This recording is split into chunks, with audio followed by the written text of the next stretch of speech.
Hey, David, how you doing? Good. How you doing? Good. I know we're not even 48 hours removed from the season, but I'm sure you've been thinking about your future. Do you expect to keep playing, and do you think you can come to an agreement with the Bruins, and do you want to stay here? Uh, yes. No, just kidding. Yeah, obviously, I thought about it a lot, not just last couple of days, but the whole season pretty much. But yeah, I mean, I'm not gonna give you an answer right now. I'm gonna need a few weeks.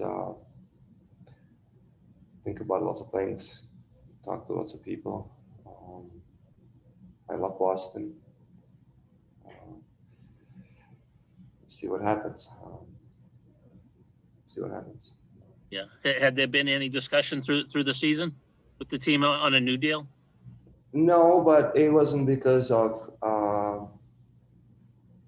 like anything. It was just let's focus on this year. Let's focus on making playoffs, and in playoffs, let's focus on make a run. It wasn't because of anything else. It was just you know, and I didn't want to. I wanted to focus on my game. Um, but like I said, I'm gonna need some few weeks and think about lots of things. But again, I love Boston. This is my home, and um, I just don't see myself playing anywhere else. But at the same time, we'll see what happens. Okay. Thank Matt Porter.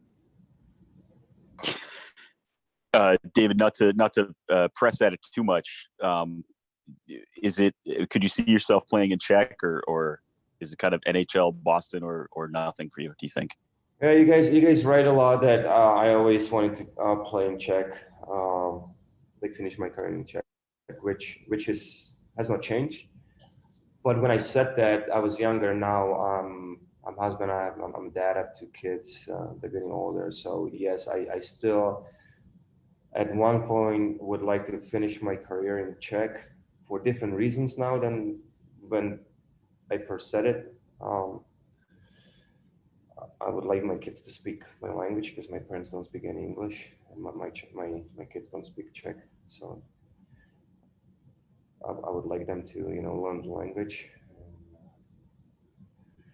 But again, when that's gonna happen or if that's gonna happen, we'll see. Next, I'm gonna try to get away from the game for a little bit now and think about lots of things. Spend some time with my family, and yeah, just go from there.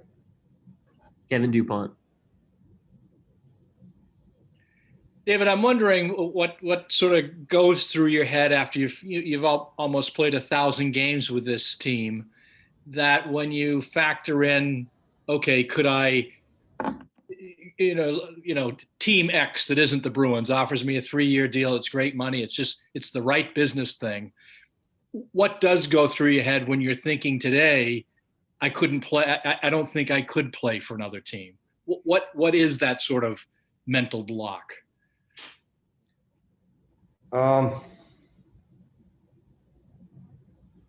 Well, it's not about money, right?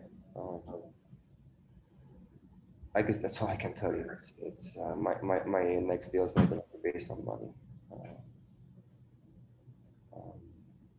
So, did that kind of answer your question? Well, I'm just wondering, yeah, well, I mean, it's obviously your answer, but I'm just wondering if it's, I've pulled on this 46 sweater for all these games. I've lived this whole experience. The idea of, and I'll just bring up another team here. The Flyers offer me money. It would just be too weird to pull on that sweater. Is that what it is? I just at today, I can tell you, it's not gonna be about money. And at the same time, I just can't see myself playing for a different team. But we'll see what happens, I guess. I mean, I don't even know. My parents, I talk to my parents and they ask me, and I can't even give them straight answer. I just don't know right now. you know. Okay, and not to all lump all Czech guys together, but we see Jágr's back over there, and he's playing. I guess he's going to play till he's 100 years old. But you know, we don't know what that experience is. So when you talk about that for different reasons now with the kids and everything, what is the allure of kind of going home and playing there? I wouldn't really compare myself to Jágr. He's not married. He's got no kids. So there's nothing we got in common in that. So, but I feel like we're just you know, doing the same thing. It's obviously I'm here now. Answer your questions about my future, and I don't have that. In my future is spend some time with my kids, and you know, with my wife, get away, go to some nice vacation. I just can't give you anything else right now because I don't have anything else. Mick Colagio. Hey, David, gonna throw a hockey question at you here. When you were a much younger player, you were surrounded by big physical wingers, obviously Lucic on the left. Even though Horton wasn't a guy who drove people through the boards, he was kind of like Mark Messier. He bared down on the forecheck, and he came with such speed. And you got to like walk through the minefield of the chaos that they created and just deftly create plays out of all of that. It just seems like until recently, it's been a long time since you've had that kind of dynamic presence on your wingers. You know, your wings, Taylor Hall obviously was big, but what about playing with Smith too? Because his level of hustle just seems like an incredible amount of energy in his game. And I'm wondering just how much you enjoyed playing the game again with such strength on your sides. Yeah. There was lots of questions in that. But yeah, I obviously when you know, we did that trade, and then we got put together with Halsey and Smitty.